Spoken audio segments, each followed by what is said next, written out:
Oi, eu sou o pai da Iris e hoje eu vou te contar como é que eu comprei o meu primeiro console no ano do lançamento. Minha história com os games começou lá em 1998. Quando eu tinha 6 anos de idade eu ganhei um Master System 3 de Natal. E, pra minha felicidade, esse Master System já vinha com Sonic na memória.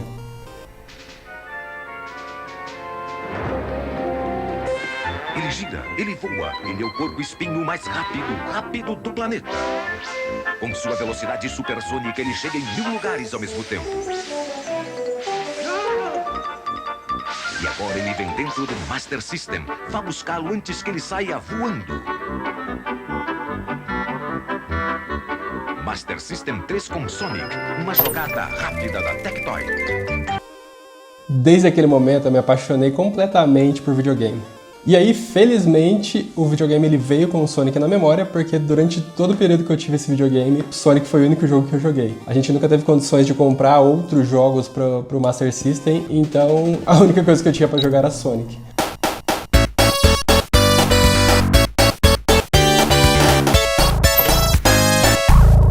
E aí uma curiosidade é que eu sempre tive muita facilidade para passar pelas fases do Sonic, só que como eu era muito novo, quando chegava no chefão eu ficava muito ansioso, com muito medo, meu coração disparava e eu não conseguia jogar. E aí quando chegava no chefe final, eu emprestava o controle pro meu primo e ele passava o chefão.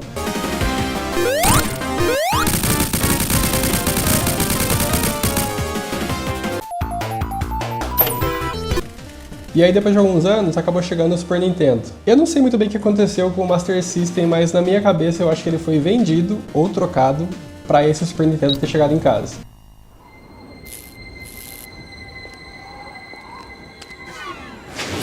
When you decide to step up to this kind of power, this kind of challenge, this kind of flying, crashing, feeling, when you decide to get serious, there's only one place to come, the games of Super Nintendo. No one else creates this kind of experience, because no one else creates these kinds of games.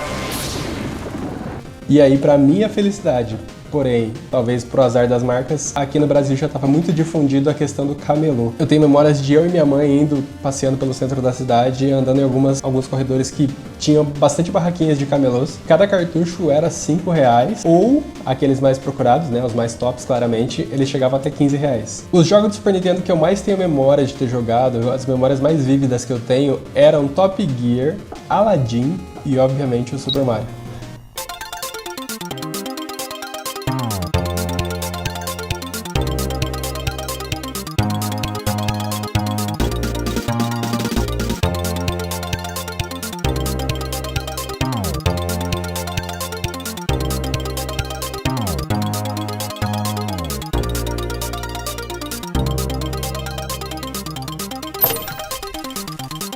E aí uma outra curiosidade, pro cartucho do Super Nintendo salvar o progresso do jogo, ele precisa de uma bateria, literalmente. Só que nesse processo de pirateio, essa bateria ficava de fora, então você só tinha uma chance de poder zerar o jogo. Ou você começava e zerava na mesma jogatina, ou se você desligasse o videogame no meio do progresso, você perdia todo esse save e aí tinha que começar tudo de novo. Mas eu me lembro de ter jogado muito mesmo o Super Nintendo. Só que eu acho que eu joguei tanto que em certo momento ele virou uma bicicleta. Meus pais, eu acho que eles acabaram trocando esse console. Talvez eu estivesse um pouco viciado demais. E aí, esse foi o fim do Super Nintendo em casa.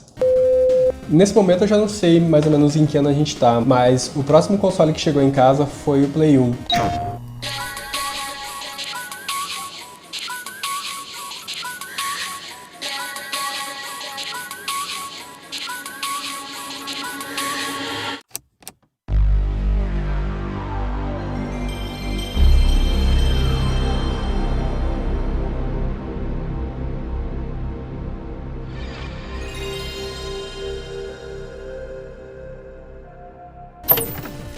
E aí eu sei que o Play 1 ele foi um jogo de infância de muita gente, porque eu tenho memórias de estar trocando ideias com os coleguinhas da escola. Nessa época eu já estava na escola. Eu lembro de emprestar CDs, comentar sobre certos jogos.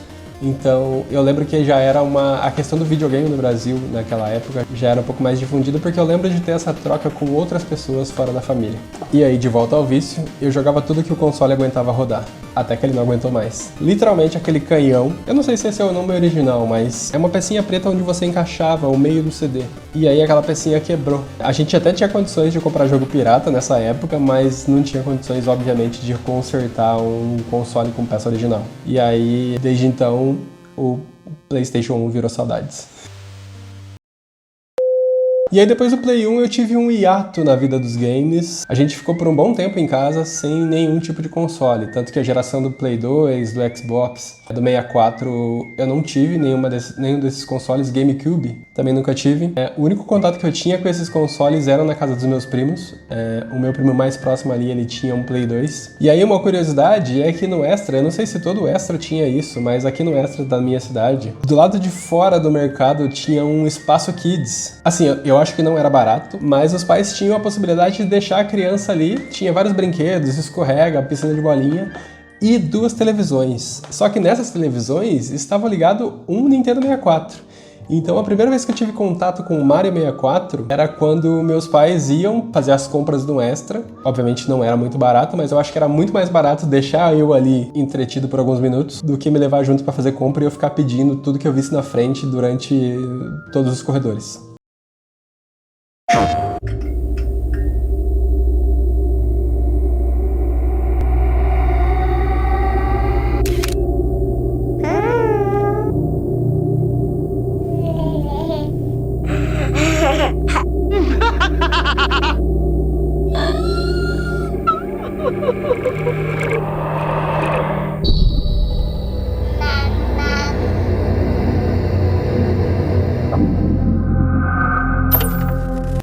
Enfim, eu voltei pro mundo dos games, do mundo dos consoles, mas aí já tava na geração do PlayStation 3. Eu lembro de ter comprado ele usado nesses grupos de comércio local. E nessa época eu já trabalhava, já tinha meu próprio salário e a minha própria responsabilidade. Então eu ganhava pouco, não ganhava muito, mas era o suficiente para fazer uma dívida e comprar um videogame para jogar. E aí depois de algum tempo esse PlayStation 3 acabou sendo vendido para virar um PlayStation 4. Na verdade, a minha ideia era pagar um boleto, era pagar a fatura do cartão, sei lá, qualquer coisa do tipo. Só que antes de chegar em casa, eu passei por uma loja que tinha um Mario gigante na fachada. Falei, vou entrar só para dar uma olhada. E aí por fim eu saí de lá com o meu Play 4.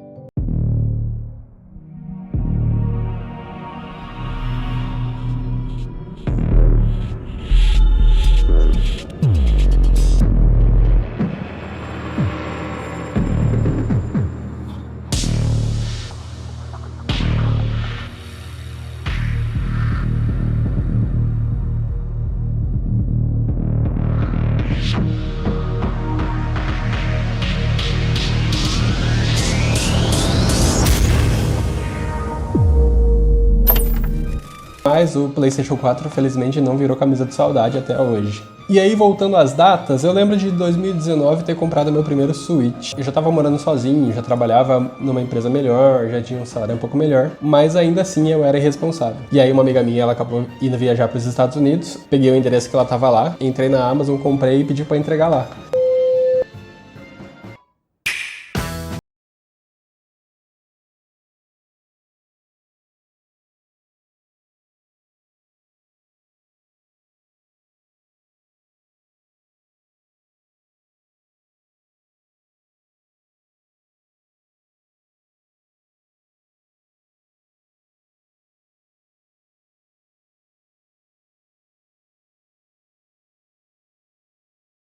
Totalmente diferente de todos os consoles que eu já tinha tido. O conceito do híbrido, né, de ter o portátil e o console de mesa, pra mim foi fenomenal. Eu sempre fui muito fã dos jogos da Nintendo, eu sempre tive muita familiaridade, muito acolhimento com a Nintendo. Por mais que eu amasse Crash, por mais que eu amasse God of War, por mais que eu amasse todas as franquias da Sony e ter gosto de jogar, os jogos da Nintendo, pelo menos pra mim, eles sempre foram mais acolhedores. Mas independente desse amor todo, desse carinho que a gente tinha pelo Switch, quando a situação financeira apertou, ele acabou virando boleto. E aí, mais recentemente, no final de 2023, eu tinha conseguido uma promoção no trabalho e me dei o luxo de comprar um PlayStation 5.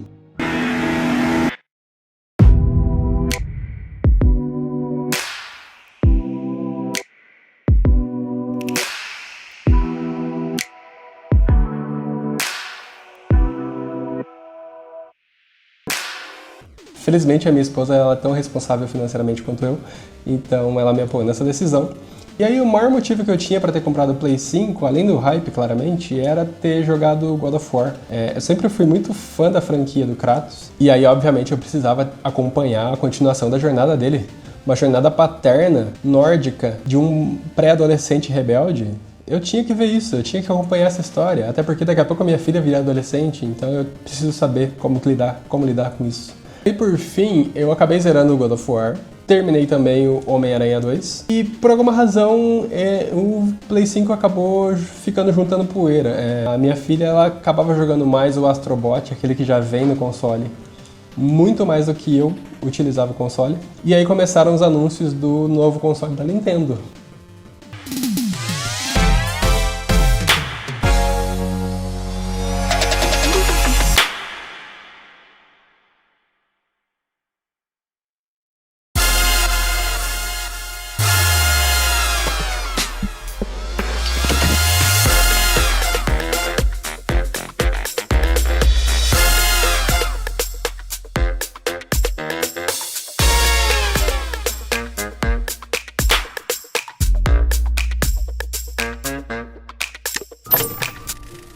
E aí, como eu já falei antes, a questão do Nintendo Switch, a questão da portabilidade, da leveza, da praticidade, além da questão dos jogos da Nintendo sempre terem me pegado. Esse anúncio do Switch 2 ele foi muito impactante pra mim, pessoalmente falando. E aí, beleza, rolou o anúncio, rolou o lançamento. Eu sempre fiquei tentando me convencer do porquê não comprar o Switch 2. Tem a questão do preço, tem a questão dos jogos. Honestamente, eu não recomendo o Switch 2 hoje pra ninguém. Mas chegou um momento que eu tomei a decisão polêmica, que talvez alguns vão me xingar aqui nos comentários. Eu vendi o meu PlayStation 5 pra comprar o Switch 2. Confesso que desde quando o Switch 2 chegou aqui em casa, ele não tem tido muito descanso. Eu acho que a gente já passou da parte do hype, da parte da novidade. E aí, felizmente, a minha esposa ela também curte os jogos da Nintendo, então ela gosta bastante da franquia do Mario. Eu consigo ter um entretenimento muito maior com a minha filha jogando os jogos mais infantis. Eu não tenho condições de colocar o Kratos esmagando a cara de um monstro para uma criança de 4 anos assistir. Então, no quesito família, a Nintendo ela é um pouco mais acolhedora do que as outras plataformas. Então, foi assim que eu consegui o meu primeiro console no ano do lançamento. Não me arrependo. Obviamente o console é caro, obviamente os jogos são caros. Hoje, infelizmente, eu tenho um pouco mais de condições de comprar essas coisas, de realizar esses sonhos, depois de todas as peripécias no mundo dos consoles que eu já vivi. Então aqui em casa hoje nós temos o Switch 2, o Switch OLED, que eu nem comentei, mas antes de lançar o Switch 2 eu falei, eu vou comprar um Switch OLED pra tentar acalmar o coração, tirar essa ansiedade de querer um Switch 2, mas não resolveu. E aí a gente tem o Play 4, o Switch OLED e o Switch 2. Depois de todas essas vendas, essas trocas, essas peripécias na infância, viver esse momento é muito gratificante. Eu queria compartilhar um pouquinho com vocês. Então é isso. Eu quero ouvir de vocês. Contem aí nos comentários quais são as suas histórias com os consoles, quais consoles vocês mais gostam, por quê. Eu, obviamente, tenho escolhas duvidosas, mas eu não me arrependo delas. Muito obrigado pelo carinho, muito obrigado pelo apoio, e beijo e tchau.